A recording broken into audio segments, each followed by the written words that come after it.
These next 3 lectures in a row are tied together. The next 2 for sure. Today is a very important fundamental review of osmolarity and isotonicity, and then the 2 ways we're going to formulate our prescriptions next week, or not next week, but on the next lecture on Thursday, we will be formulating using the freezing point depression method and the E-value sodium chloride equivalent method. So we need to set you up to date so that next or Thursday's lecture, you can really actually do the calculations needed for the prescription. So it's a really fundamental one.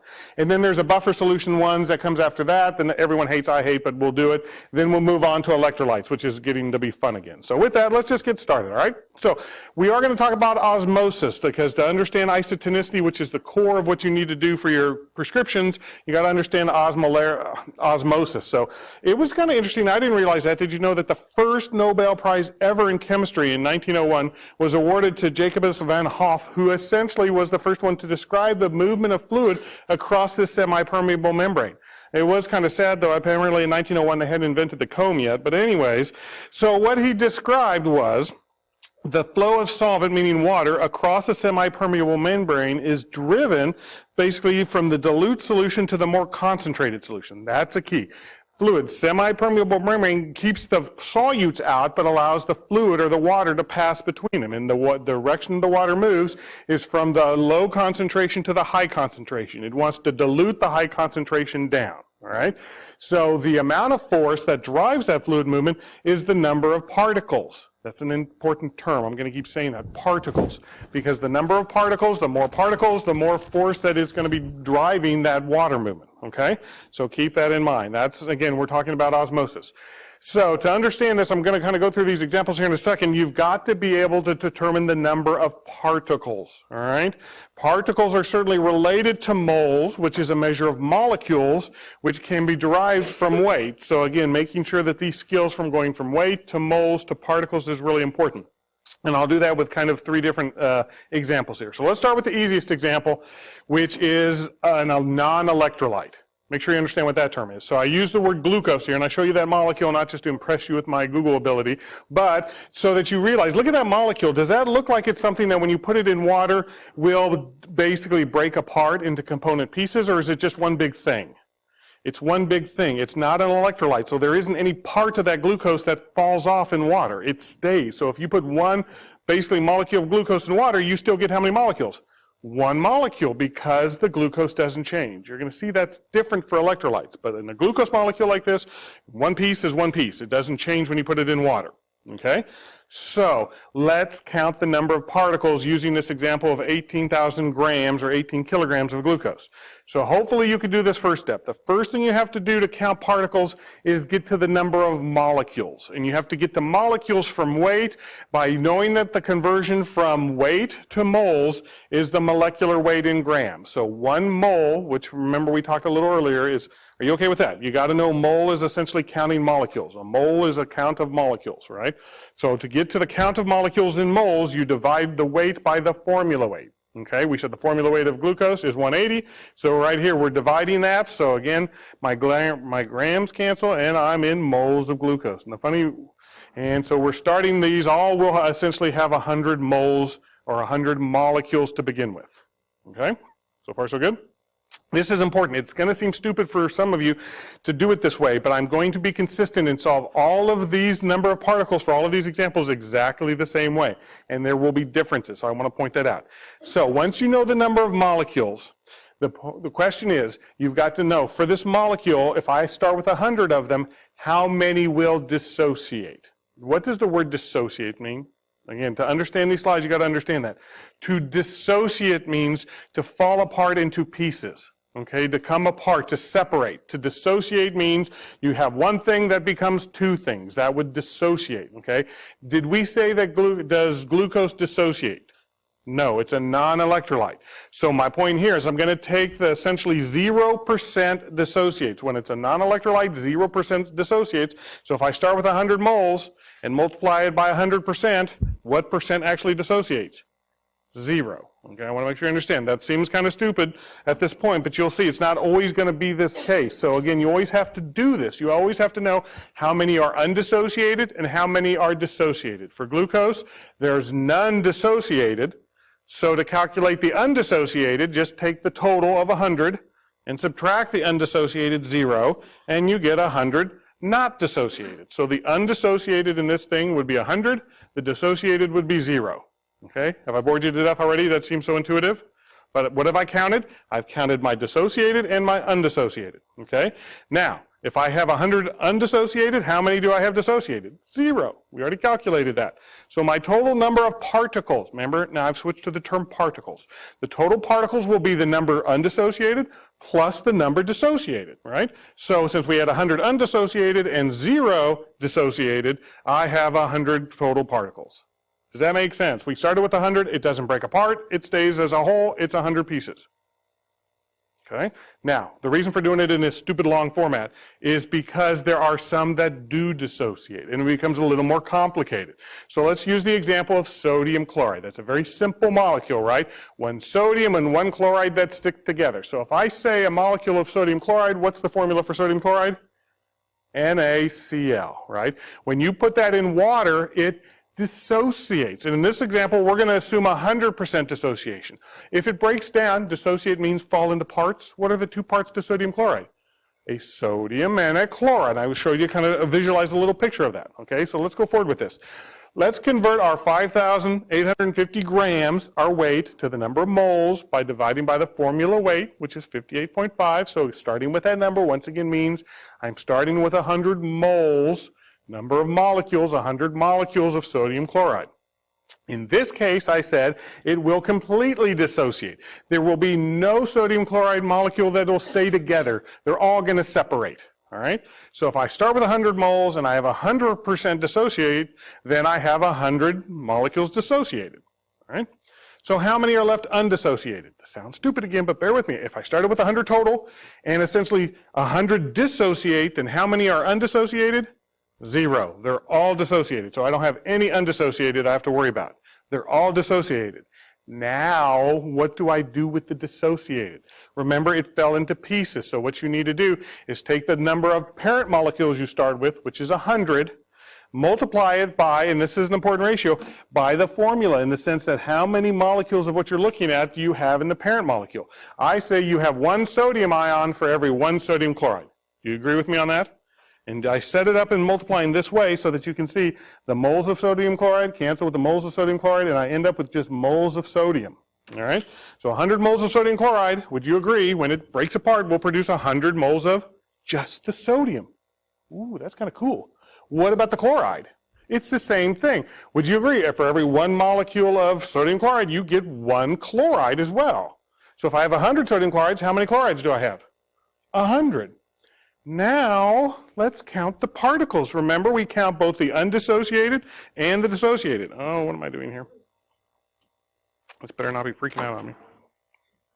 Oh, okay, my thing's not working. All right, so like 0 undissociated, right? We had 100% dissociation, so no undissociated, so 0 undissociated. But how many dissociateds? Now I have 100 sodiums plus 100 chlorides, so how many particles do I have?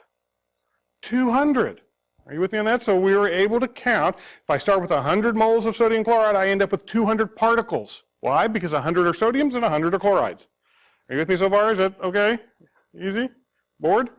All right, so let's do the same thing. Sodium chloride, and essentially we have 100 moles again. All right? So we're starting at the same place, except for this. What if we say only 80% of sodium chloride is going to dissociate? And that's more realistic. Rarely does it everything dissociate. There's always usually some concentration of the parent compound that does not dissociate, meaning fall apart. So if I put all that sodium chloride, and I kind of like this picture over here, because you can kind of see, here's kind of a clump of sodium chloride that hasn't come apart, but here's a piece, and here's a piece, and there's a piece, and there's a piece. Would you agree? Some of it has separated. Some of the sodium and the chlorides have come apart, but there's still kind of a chunk of sodium chloride that hasn't dissociated. In this example, we're saying essentially 80%, or most of it does dissociate, but 20% doesn't. And so now let's count particles. It's a little more complicated. It's done the same exact way, but you'll see your numbers are a little different. All right? So I still take the mass that I had, divide by the formula weight. I have 100 moles, 100 molecules to begin with.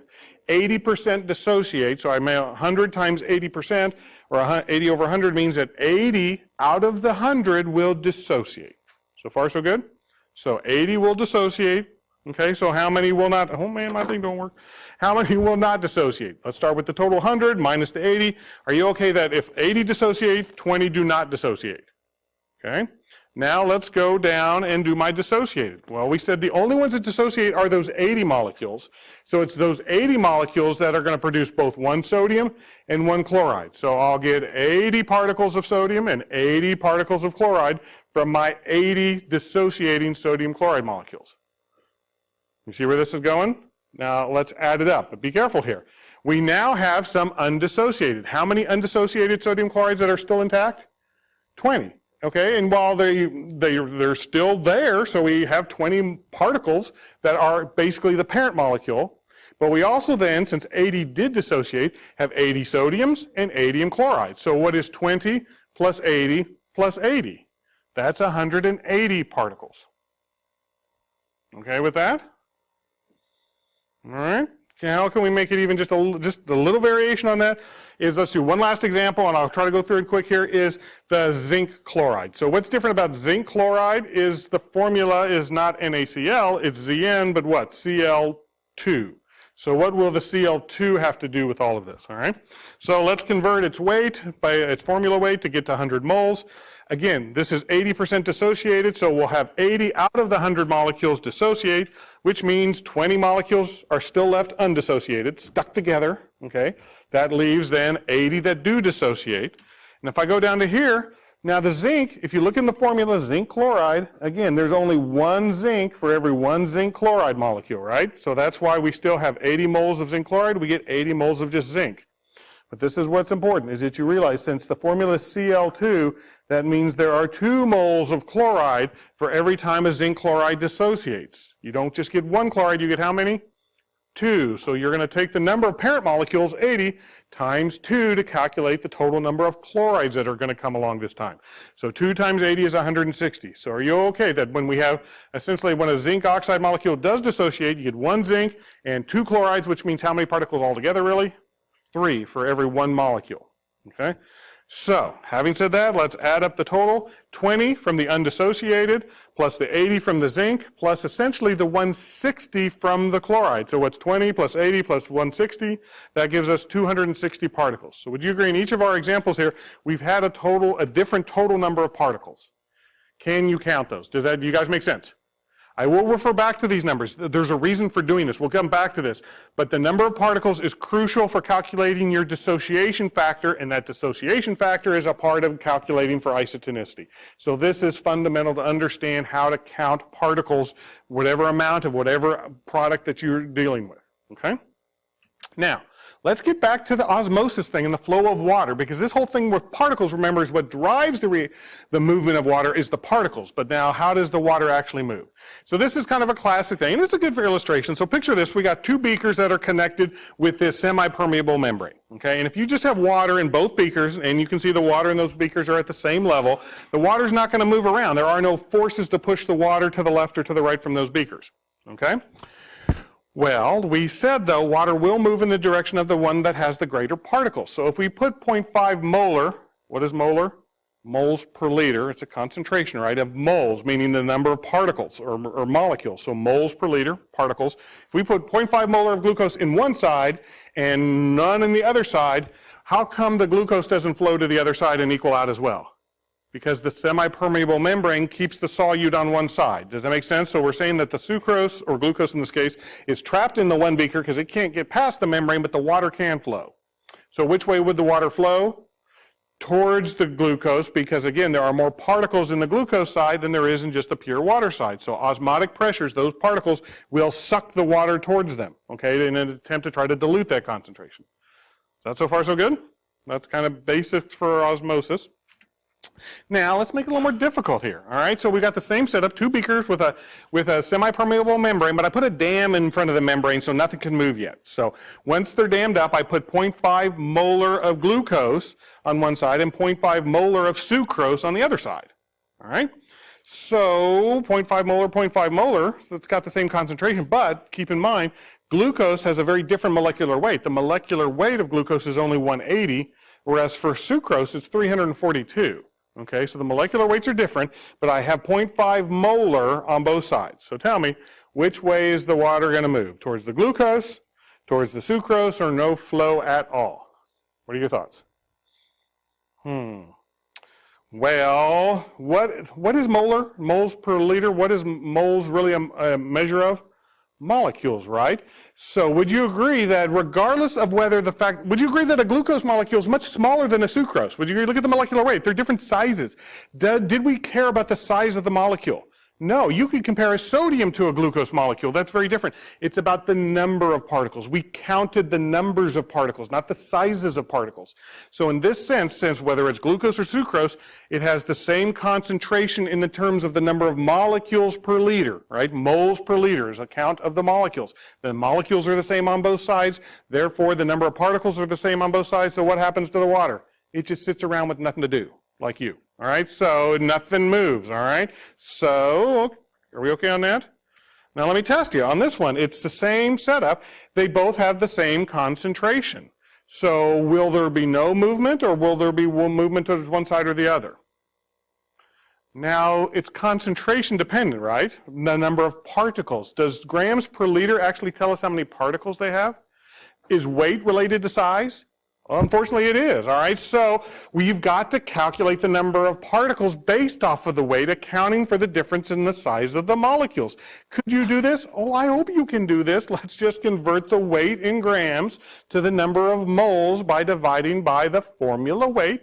So on top there for the glucose, I take my 2 grams and I divide it by 180 grams, and that converts it to moles.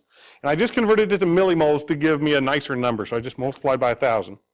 So would you agree 2 divided by 180 times 1,000 gives me 11.1 millimolar. So it's still molar now. I'm in moles per liter, okay, millimoles per liter.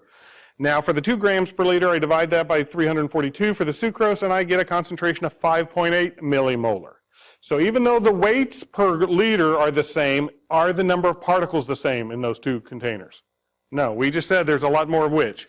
The glucose than the sucrose. So again, the water will move from the sucrose to the glucose because there are more particles in the glucose than in the sucrose.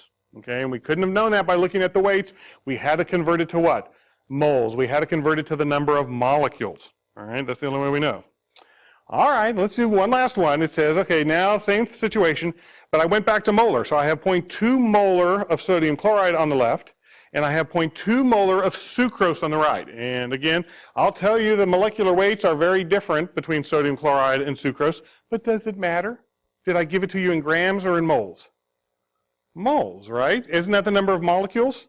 So aren't there the same number of molecules on the left as there are on the right, since both of them have 0.2 molar concentrations? The same number of moles, but what's the difference here? What am I getting at? That sucrose is a non-electrolyte, right? So it won't change. When you stick a sucrose in water, it's still a sucrose, which means 1 sucrose, which equals how many particles? 1 particle.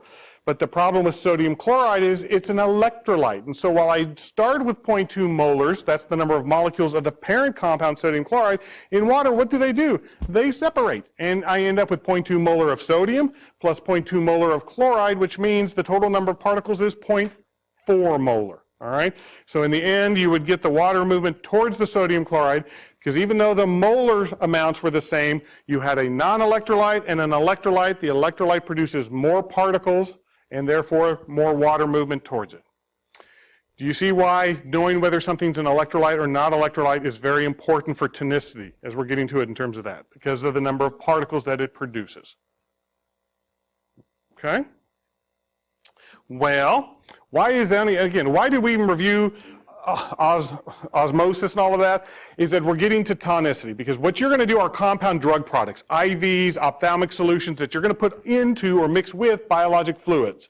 You want the drug to be able to do what it's going to do, but you don't want the fluids that you're putting the drug in to cause problems. So let's match the osmolarity, or if you will, the osmosis of our solutions to the tissues that we're putting them in blood, in serum, in lacrimal fluid. So the idea with that is we want our osmotic forces to be the same in our solutions as in biologic fluids. If that's the case, we call it isotonic. What does isotonic mean? It means the same amount of osmosis or osmolarity as biologic fluids. What is the normal value for the osmolarity of biologic fluids? It's like between 280 and 300. Who cares? Do you know what we care about? that my solution is the same as that, okay? We want to make sure my IV products, my ophthalmic products, has the same tonicity as biologic fluids, so we want to make it, what's the word? Isotonic, okay? And that's based off of the number of particles. I want the same number of particles in my solution that are in basically blood, all right? What happens if I don't? What if I have not enough particles? Then my solution's not isotonic, it's considered what? What's the word? I'm just making sure we're okay with the term. I know you did this experiment in high school. Hypotonic, right? Hypotonic when you don't have as many particles. Hypertonic when you have too many particles. And the classic red blood cell thing there is just important on the right. Why are we going to learn to do these calculations? Because if you put an IV fluid that is too hypertonic and has way too many particles, then again, think of a blood cell as an encased semi-permeable membrane. What's going to happen?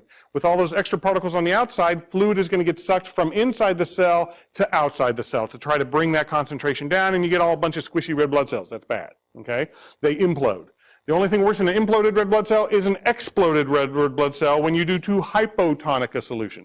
If your solution is hypotonic and there are more particles inside the red blood cell, where does the water go? Inside the red blood cell until they burst. Also bad, okay? Isotonic, there's no net movement of fluid in or out, okay? So are you okay with this whole idea, this discussion on why we need to be able to do these things is so we can formulate our drug products so that, not always, but usually so that they're isotonic. Even though we're going to add drugs and other things, we can make our final products isotonic and not create problems with the biologic tissue that we're going to put our drugs on top of, okay? Dang, stop playing with that. All right, what are the two methods that we're going to use for doing these calculations? Now, again, next, or on Thursday, we'll actually work on prescriptions that you have to do both methods. You have to be able to apply the freezing point depression method and understand it, know how to do it, as well as the sodium chloride equivalent method. So you don't get to choose one of the two. You got to be able to do both, all right? And they're based on two different properties. So there's some very fundamental things to set up before we can do these calculations on Thursday. And first has to do, let's talk about the freezing point depression method, okay? Let me ask you this. At what temperature does water freeze? 32 degrees Fahrenheit and 0 degrees Celsius, right? So how come in Kansas during the winter, when you walk outside, your eyes just don't freeze up immediately when it's 20 degrees outside, okay? There's a couple of reasons for that. But would you agree your blood is not just water? You know, some of mine, you accuse me of having Diet Coke for my blood, but it's not. It's not just water. What is it? It's got a bunch of stuff in it, and all that stuff that's floating around in the blood, if you will, interacts. When you try to freeze water, it has to create that crystalline structure, right? And if you've got all those particles floating in there, those structures, those crystals can't kind of form, and it basically has to make it colder before it freezes. So keep in mind, the more stuff in the water, the lower the freezing point. Water freezes at 0 degrees Celsius, but if there's stuff dissolved and dispersed in there that messes with those crystals, you got to make it colder before it'll freeze. That's why we call it a freezing point. What? Depression, because the value we're going to be calculating here is negative. It's below 0 because there's stuff in blood that keeps it from just freezing at 0. All right? So here's a key concept, and you do just need to memorize this, which I know you guys are good at. So anyways, freeze, what does an isotonic, what does blood and lacrimal fluid freeze at? Negative 0.52 degrees Celsius. Why is that number special? I have no clue. It's special, though, because that's what blood and lacrimal fluid freeze at. That's your target. If we're trying to make an isotonic solution, what does our isotonic solution freeze at? Negative 0.52. You just have to know that, all right? Now, this is what's important. Blood freezes at that amount because there's all those proteins and red blood cells and all the stuff in blood. Do we need to make a drug product with that same stuff, or can I use other stuff? I can use any other particles I want. I can use whatever substance I want in my fluid as long as I have the right number of particles. Does that make sense? I don't care what the particles are. Remember we talked about glucose and sucrose. It didn't matter between those two. It was about the number of particles. Same thing. I may have all my junk over here in blood, but I can use just sodium chloride, or I could just use boric acid. I could use whatever chemicals I want as long as I put the right concentration of those chemicals in my solution. Then it has the same freezing point. Then it's isotonic. All right, then that's the basis for all of our formulations, okay? Any questions about that? And we'll get the freezing point depression method. That's our target. The other thing we're going to use is the fact that we do know how to make an isotonic solution using sodium chloride. We've talked about this already. Most of you hopefully know that. What is the concentration of sodium chloride in water that's isotonic? 0.9%. 0.9% solution of sodium chloride is isotonic. So you could give me any volume, since you guys are my weight per volume experts, right? 0.9%, you can calculate how much weight you need for any volume. Easy breezy. The problem is, what if I'm not using sodium chloride? What if I am using boric acid or something else? Well, here's what we're going to show you how to do. You can calculate an equivalent amount of sodium chloride for any of your chemicals. So any drug you're going to want to use, while it doesn't have sodium chloride in it, you can calculate how much sodium chloride it osmotically resembles. That is, it resembles this amount of sodium chloride when we put it in water. You give me an equivalent amount of osmotic forces. If I can get that to sodium chloride equivalent, then I can calculate how much sodium chloride I need, because I know how much sodium chloride it takes to be isotonic. Okay, and that whole thing is going to be the E-value, and I'll come back to this hopefully if I've got time. E-value is a very important terminology to understand. Using the E-value is what converts and tells you how much sodium chloride is equivalent to 1 gram of your drug. So that is a key conversion value that we're going to use in that method. All right? So let's back up just a little bit and focus on the freezing point depression method. All right, so let's just focus on that one. And I'm going to skip the little molar concentrations. Just realize that molal and molar are not exactly the same, but remember how we cheat with specific gravity and density for the same reason, that we use such low concentrations of dissolved substances, they don't alter the volume at all, so the weight of a liter is really the same as the volume of a liter. So we're going to just really use those interchangeably. And that makes it, anyway, so just keep that in mind. Going forward, this is important, a dissociation factor. You're going to see a variable I. You guys love math, you like variables I, right? What does I equal? I is equal to the dissociation factor. And that's why we had to learn how to count particles. You're going to see that here in a little bit, all right? For now, just take my word that an I equals 1 for non-electrolytes, but it's going to be a larger value for electrolytes. And we'll calculate the I here in a little bit. Why do we even know about this I or need to factor in the dissociation factor? Because here's the key thing. Remember how we were talking about freezing point depression? You can calculate how much a drug will lower the freezing point by basically taking a negative 1.86 and multiplying it by its I. That dissociation factor times that 1.86, negative 1.86, will tell you per mole how much your drug will lower the freezing point. That's, I won't say it's important, that's part of what you're going to have to know. I mean, that's the amount that you can calculate. Say for a mole of my drug, it lowers the freezing point depression negative 1.86 times its I. All right? So but in it itself, you can, and so that whole formula, do you see, remember here, why do we have to talk about that? It's right there. So it's an important part of how you're going to actually solve these questions here. All right? Well, that tells you how much essentially per mole you lower the freezing point. Now, we said a mole was equal to what weight? The formula rate, right? So do you see on top we have the formula weight per liter. So again, what we can set up is this ratio. Is that if I take my formula weight in grams per liter, which is essentially saying 1 mole per liter, it's the same thing. We just said that 1 mole of any drug will reduce the freezing point depression by negative 1.86 times I. Okay, so this is just setting up a proportion of essentially the molar concentration over that reduction in freezing point depression. If you set that, if you get that relationship, you can set that equal to, again, you normally have one or the other of these, to some target concentration if you know the freezing point depression, or if you know the concentration, you can solve for the freezing point depression. So usually your variables are on the right-hand side. Okay, let's just answer a question and it'll make more sense. Okay, so it says, boric acid with a molecular weight of 61.8 has a negligible dissociation. It's a non-electrolyte. Okay, it's not going to separate, it's not going to dissociate. What is an isotonic concentration? And again, we'll standardize it in grams per liter. So what is this question? If I want to use boric acid to make an IV solution that's isotonic, how much would I need? Kind of cool, right? That's what we're trying to do. So let's use this formula and just set it up. So what did we say the molecular weight was? 61.8. I want to make sure everyone sees where this stuff comes from. So the molecular weight in grams per liter on top, divided by this formula, and where did this number come from? What did we say? That for a non-electrolyte, the dissociation factor was 1. Is everyone okay on the left-hand side of this formula? It's just the molecular weight in grams per liter on top, of whatever your chemical was, divided by negative 1.86 times the dissociation factor. Since this chemical is a non-electrolyte, we put a 1 in there.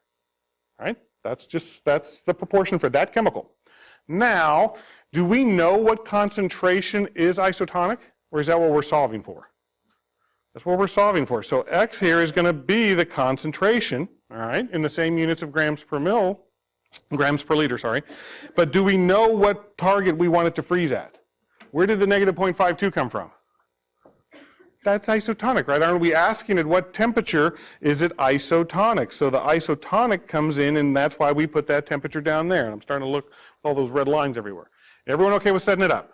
Could you solve for that, my little algebra people? There's a little bit of algebra, cross, multiply, and divide, set that up, and you should get numerically 17.3, and the units are grams per liter. 17.3 grams per liter. What does that mean? That's the concentration of boric acid. That's isotonic. Kind of cool. All right, using which method? This is the freezing point depression method. Okay, let's do another one. A little variation on this. It says a solution of anhydrous dextrose with a molecular weight of 180 contains, here's a concentration, 25 grams in 500 milliliters. What is the freezing point of this solution? Doesn't it solve exactly the same way as the one before? And I will tell you dextrose, again, is a non-electrolyte, so its dissociation factor is going to be what?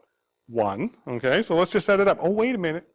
The units for the concentration of my drug, though, need to be in, what are the units here? Be careful, grams per liter. So that's the only little trick to this is, and hopefully you can kind of see, this is my concentration they gave me. They told me 25 grams in 500 milliliters.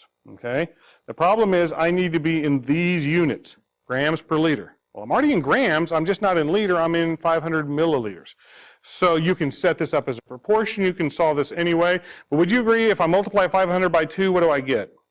1,000, which is a liter, right? So if I multiply 25 times 2, what do I get? 50.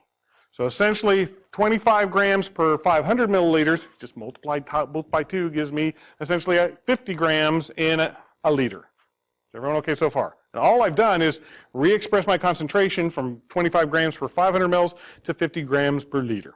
Now we can use that little formula, man. This is easy. So it starts with the formula weight on top there of 180 divided by the 1.86 times the dissociation factor of 1 since it's a non-electrolyte. Here's my concentration there. And in this question, I have a concentration. What I'm trying to decide is what is the freezing point depression. So that's why my X now is essentially the freezing point depression. Now when I solve for X, I get a negative 0.52 degrees Celsius. So doctor, what is your conclusion? Hypotonic, hypertonic, isotonic? See what I'm saying? You can compare, or to answer that question, take our resulting one, compare it to the isotonic temperature, which is what? Negative 0.52, since that's the same number I just got. That's isotonic. Can anyone tell me what 25 grams and 500 mils is the same as? 5%. Have you ever heard of D5W? That's the other very commonly used IV solution because dextrose at 5%, which is the concentration we just solved for here, is isotonic. And you can just see because that's the concentration of dextrose that freezes at negative 0.52 degrees. All right.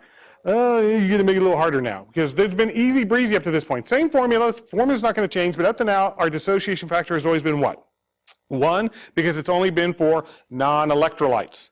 What happens, very commonly, if now we got to calculate it for an electrolyte? Let's calculate our dissociation factor. Now, we've already counted particles, so I don't want to go through this whole thing about the particle thing again, but all you have to do to get the dissociation factor is count those particles and divide by 100. The dissociation factor is the number of particles per 100 molecules, right?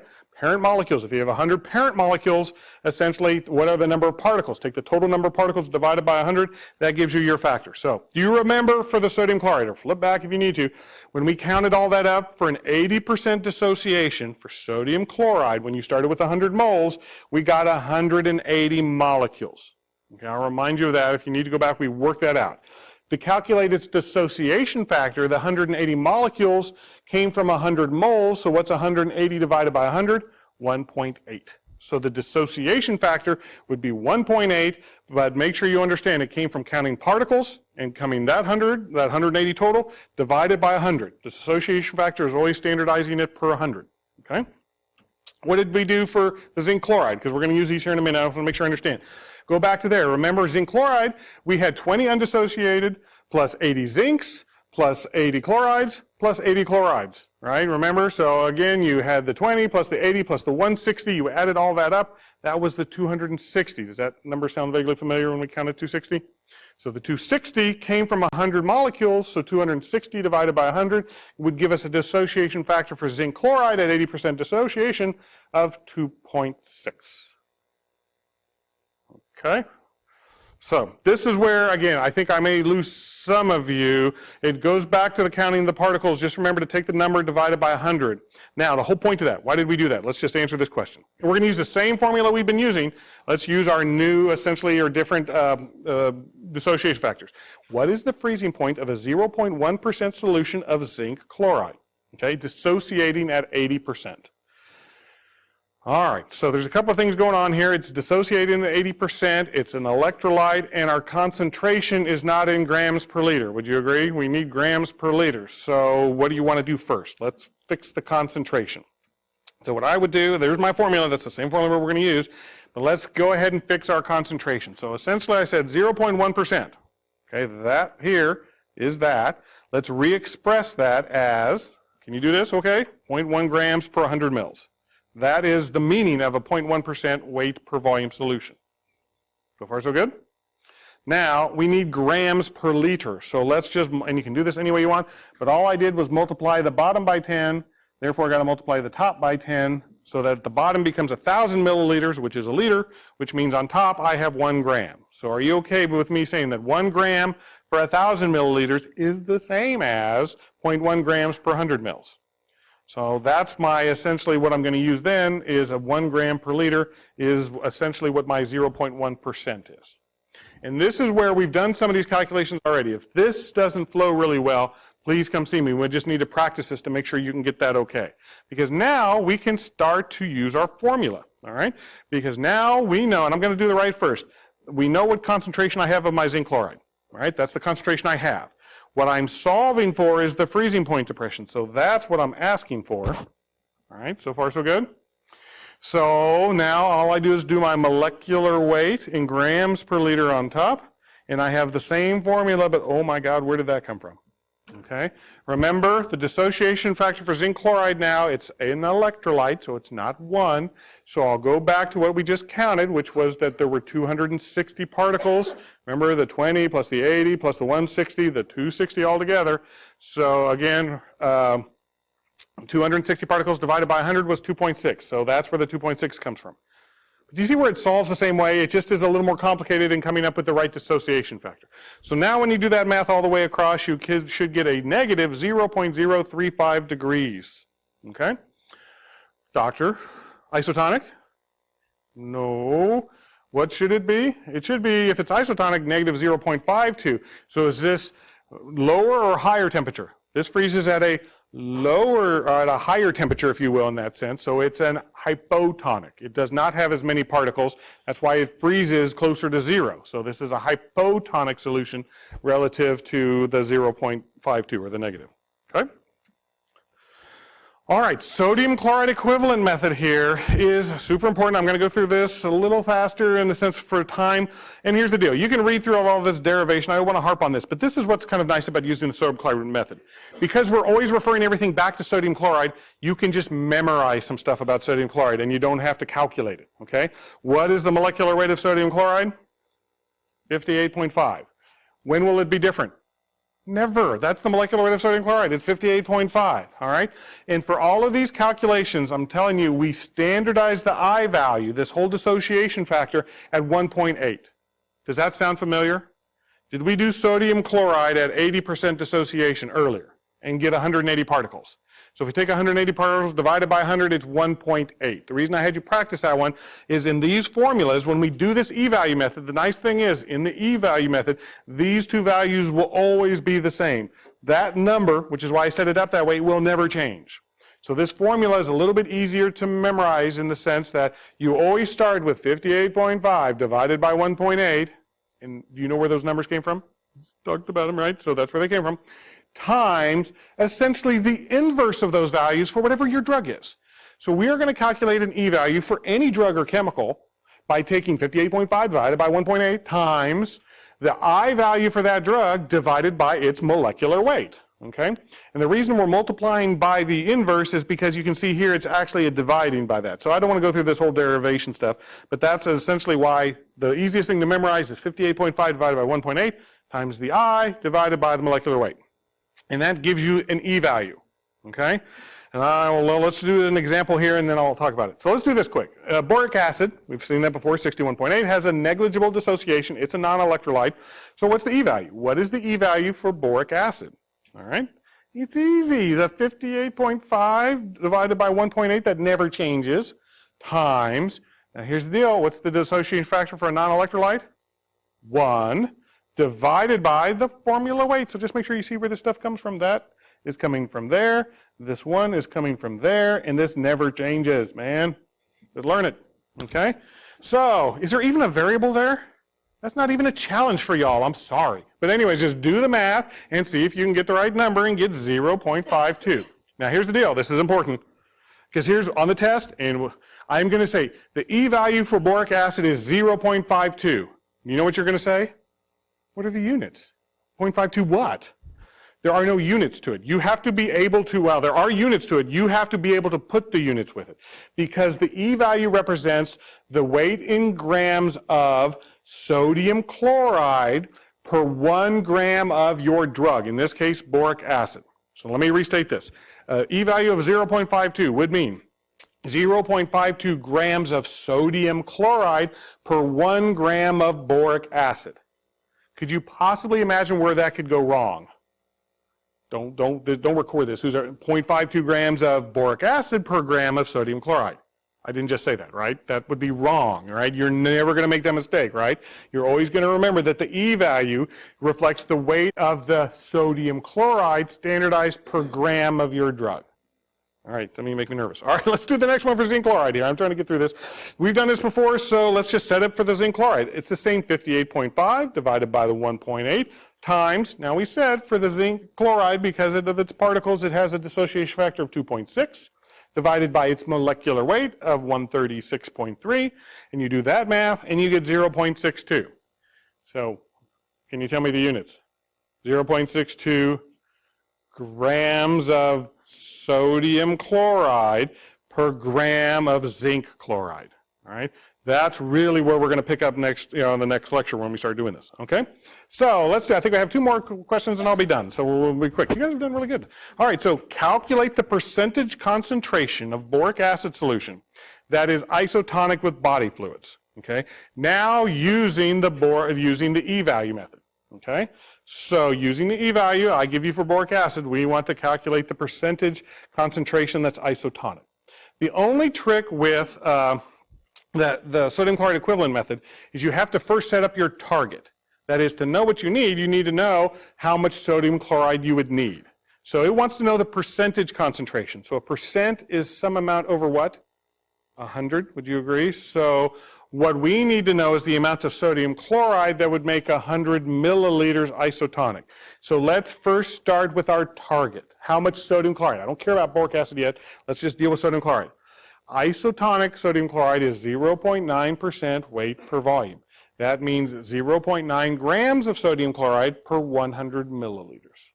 Is this okay? This is super important to be able to just whip that out at any time. Okay? So 0.9 grams per 100 mils. We want to know the amount of boric acid that's isotonic with a percent concentration. So I also want it per 100 mils. So this word percentage comes down to mean the same as this 100 mils.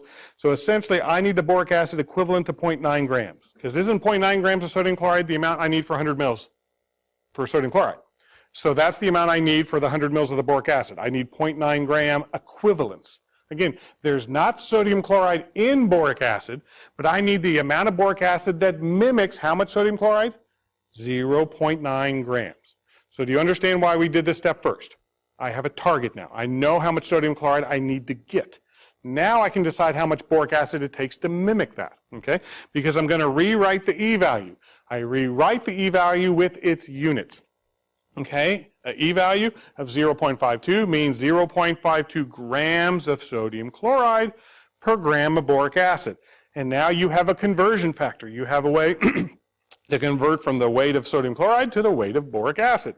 And this is where some of you might want to solve this differently, but all I did was take my target in grams of sodium chloride and multiply it by that conversion factor expressed so that it's 1 gram of boric acid over 0.52 grams of sodium chloride so that these units cancel. So now 0.9 essentially times 1 divided by 0.52 gives me numerically 1.73, and remember my final units here are in grams of boric acid. Okay, that was the grams of boric acid to make how many milliliters isotonic? 100 mils. So again, that's the weight I need per 100 mils. That's my percent concentration. So 1.73 grams per 100 mils is 1.73% weight per volume. Kind of cool? You now know how to be able to take any chemical once you have the E value and tell me how much of that you would need to make something be isotonic using the sodium chloride equivalent method, because we know how much sodium chloride we need. Last one, and you're free. Calculate the percentage, same question, but now with the zinc chloride. So I wanted the same thing. How much zinc chloride does it take to make a solution isotonic? All right, so would you agree my target is the same? That's also the nice thing about sodium chloride. If everything's standard to sodium chloride, it's always 0.9%, and since I want a percentage concentration, once again, I'm wanting to know the amount of zinc chloride that's equivalent to 0.9 grams of sodium chloride. So let's rewrite essentially the E value. We were given 0.62, meaning 0.62 grams of sodium chloride per 1 gram of zinc chloride. All right. Now I can just use that conversion the same way before. I set up so that I cancel my sodium chloride units, multiply across so that my final units end up being in grams of zinc chloride. So 0.9 times 1 divided by 0.62 equals 1.45 grams. Hopefully you see that math. And 1.45 grams per 100 mils is 1.45% weight per volume. Now let me ask you this. How come we didn't have to multiply something by 2? Wasn't the whole thing to that zinc chloride the fact that it had 2 chlorides for every zinc chloride molecule? Why didn't we multiply something by 2? Because we already had the E value. Would we have to factor in those chlorides to calculate the dissociation factor? Absolutely, and the dissociation factor was used to calculate the E value. So if you have an E value, you've already bypassed that whole step, and that's why a lot of people like the sodium chloride equivalent method. It's much easier once you have an E value. To get an E value, you do have to count particles and go through that process again. So hopefully you kind of see the relationship between